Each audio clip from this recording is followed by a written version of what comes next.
오늘 모두에서도 네 가지 말씀드렸는데요. 내란죄 등에 대해서 탄핵 소추 사유를 제외하는지 확인을 해달라. 그러니까 실제로 철회한다 이렇게 말을 했습니다. 자, 그런데 이 소추 의결서를 보시면은 절반이 쭉 사실관계를 해놓고 그 다음에 형법상 내란죄를 저질렀다 이렇게 소추 의결서가 되어 있는 걸 객관적으로 확인하실 수 있을 겁니다. 박근혜 전 대통령 때도 처음 소추 의결서에 뇌물죄가 특가법상 어마하게 들어가 있었습니다. 그런데 이 재판 심판 과정에서 뇌물죄를 빼고 추상적인 아주 추상적인 경제적 자유침해니 이렇게 해서 탄핵 심판 인용으로 이렇게 갔었습니다.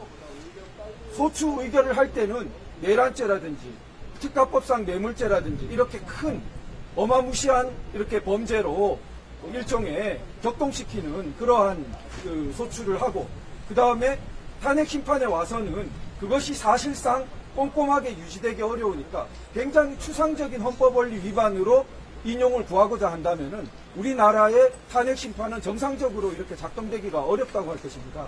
특히 이 탄핵 심판 제도가 가진 대통령 탄핵 심판이 가진 정말 무거운 의미, 미국의 예를 보더라도 를 생각할 때 이번 탄핵 심판에서는 정말 그 기준을 잘 세워야 되는데 박근혜 전 대통령 때 이루어졌던 그러한 소송 지휘가 문제가 많았는데 다시 한번 그런 부분이 반복되지 않아야 하겠고요. 이 부분 소추 의결서의 부분은 그대로 변경 없이 여기서 심판을 받아야 한다고 보이고요. 실제로 철회를 한다면 그것은 소추 의결을 한 무게만큼 국회에서 다시 한번 철회 의결을 하는 것이 어떤 변경이라도 변경을 하기 위해서는 다시 한번 국회 의결을 거치는 것이 합당하다고 생각됩니다. 두 번째가 형사소송 법령에 관한 준수 및 헌법재판소법에 관한 준수인데요. 헌법재판소법 32조 단서에 분명히 재판 소추 수사 중인 기록은 송부를 요구할 수 없도록 되어 있습니다.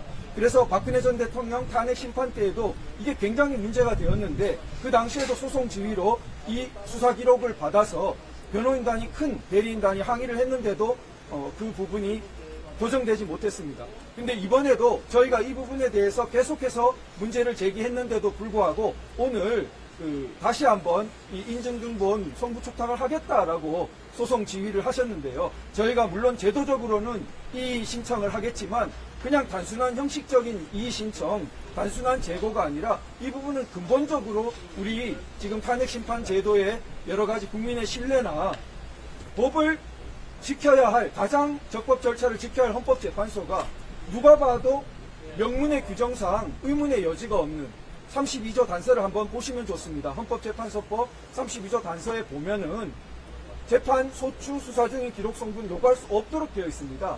나머지 헌법재판소가 이거를 바꾸기 위해서 든 여러 가지 박근혜 전 대통령 탄핵 심판 결정문에서 든 규정을 찾아보시면 전부 이게 제대로 된 반박이 되지 못한다는 것을 쉽게 확인하실 수 있습니다. 일반 규정에 불과하거나 하위 규칙이 상위법에 모순되거나 하는 그런 부분입니다. 그래서 저희 피청구인 측은 절대 이 32조 단서를 위반하는 부분 인정할 수 없다는 강경한 태도이고요. 그리고 증거법칙, 전문 진술에 대해서 증거법칙을 완화해서 일반 형사재판에서도 전문 진술에 대해서 다른 사람이 이렇게 일방적으로 말한 그런 딴 사람 이야기를 말한 전문 진술 부분에 대해서 엄격한 증거 능력을 따져서 증거로 쓸 수 있는데 한 나라의 국민 전체가 뽑은 국민 전체가 유일하게 대의제 기관으로 뽑은 대통령을 파면밖에 효과가 없는 결정을 하면서 과연 판사라는 탄핵을 하면 그렇게 하겠는가 우리가 물어봐야 된다고 생각합니다. 그렇게 하면서 엄격한 형사법칙을 증거법칙을 적용하지 않고 함부로 완화해서 수사기록, 송부, 인증등본 이런 것을 받게 되면요. 입증 책임이 사실상 완전히 뒤바뀌어 버립니다. 피청구인 측이 이제는 거꾸로 거기에 대해서 증거력을 막 이렇게 반박을 해가면서 사실상 입증 책임의 전환이 이루어집니다. 이것은 법의 일반 원칙에도 맞지 않습니다. 소추기관이 입증을 하고 피청구인이 방어를 해야 되는 입장인데 완전히 정반대가 되어버립니다. 그러지 못하게 헌법재판소법에 규정을 해놓은 것인데 이 법을 지키지 않으면서 어떻게 우리나라의 법을 지키는 헌법 질서를 수호하는 기관으로 자처할 수 있겠습니까? 그래서 두 가지 헌법재판소법 32조 단서에 따라서 수사기록 그 송부촉탁 절대 안 된다. 그리고 형사소송법상의 전문 진술에 대한 증거 법칙의 완화, 반드시 증인신문이 이루어져야 된다는 것이죠. 일방적으로 그냥 피의자 신문조서 같은 것을 내고 그것을 증거로 채택해서는 안 된다는 것입니다. 그런 부분에 대해서 피청구인 측은 아주 강력하게 그러한 태도를 가지고 있습니다. 그리고 세 번째는 먼저 접수된 탄핵 소추 사건에 대한 우선 심리를 요구하는 부분인데요. 이 사실 그 비상계엄 사태에 대한 그 앞선 경위에서 그 행정부에 대한 정말 극심한 줄탄핵이 문제가 되었습니다. 많은 분들이 아시는 것처럼 지난 2년 이전에 74년간 발의되었던 탄핵 숫자보다 이 2년간 발의된 탄핵 숫자가 더 많습니다. 74년 대 2년인데 2년이 더 많다고. 이게 정상적입니까? 그래서 이런 부분이 그 여러 가지 국가 기능의 마비, 행정부의 마비, 온갖 그 국정 수행의 좌절, 이런 부분들이 앞서 경위가 깔려 있는데 그런 부분들이 사실 헌법재판소에 미리 계류되어 있습니다. 그런데 이런 부분은 왜 중요하냐면 만약에 대통령 탄핵 심판에 대한 결정만 먼저 나고 뒤에 줄탄핵되었던 부분들이 부당했다라고 줄기각이 나면은 그러면은 대통령의 비상계엄의 배경이 되었던 부분에 대해서 상당한 정당성을 가지는 부분이 이미 결론이 나버린 상태에서 뒤에 밝혀지는 것 아니겠습니까? 그런 부분이 부당하다는 것입니다. 그래서 최소한 줄탄핵된 그러한 사건들에 대해서는 먼저 아니면 동시에 심리가 이루어져야 된다는 것이고요. 그중에 가장 중요한 것은 한덕수 권한대행에 대한 탄핵 부분인데요. 이 부분은 재판부도 어느 정도 중요성에 대해서 지금 생각하시는 것으로 저희는 받아들였습니다만 왜 중요하냐면 재판부의 적법한 구성과 관계됩니다. 그 권한대행에 대한 탄핵은 주석헌법재판소 법을 보더라도 그 원래 권한자, 그러니까 지금 대통령 권한대행이기 때문에 200석, 3분의 2가 필요했는데 3분의 2를 못 채우는 상태에서 원천 무효적인 가결 선포를 해버렸습니다. 의결 정석수가 안 되는데 국회의장이 원천 무효적인 가결 선포를 해버린 것입니다. 그렇게 직무정지가 된 상태에서 대행의 대행이 헌법재판관을 임명했습니다.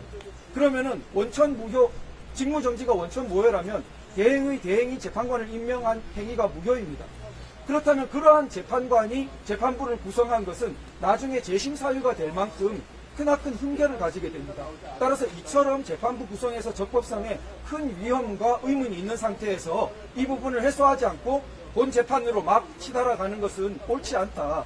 그래서 그런 부분에 대해서는 반드시 선행하는 심리와 변론이 있어야 된다는 부분이고요. 마지막입니다. 마지막은 그 헌법재판소에 피청구인에 대한 체포영장 효력정지 가처분 신청이 심리가 들어갔다고 언론 보도도 나 있습니다.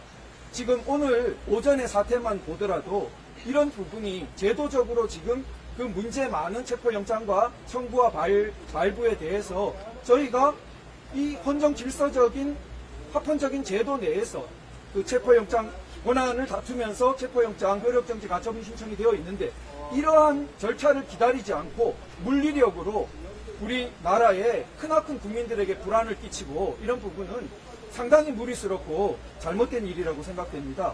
그리고 헌법재판소는 이 부분 제도적으로 제기되어 있는 부분을 조속히 심리해서 이런 큰 우리 다시 한번 물리력으로 또 관저에 막 난리가 나는 그러한 그 부분을 저지해야겠고요. 그걸 제도적으로 좀 막아주셔야겠고요. 이게 그 사실 대통령을 체포 구속해 놓으면 나머지는 따놓은 당상이다. 이런 위험한 발상에 의한 시도가 되는 것에 대해서 저희는 강력히 우려합니다. 네, 그런 부분은 사실 어느 정도 인신 구속에 대한 우리 최근에 약 6, 7년간의 많은 문제가 제기되어 왔습니다.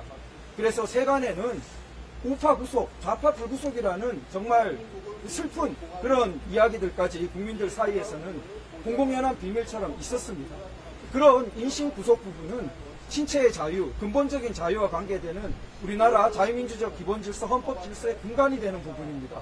국민들이 납득할 수 있어야 되고 구속과 불구속에 대해서 그 부분이 공평하다, 형평성에 맞다고 여겨져야 되는데 과연 이것이 맞는 것인가? 그런 부분에 대해서 심각한 의문을 제기하게 되고 우리 헌법재판소에서 조속한 심리를 내려주실 것을 촉구하는 그러한 내용 말씀드렸습니다.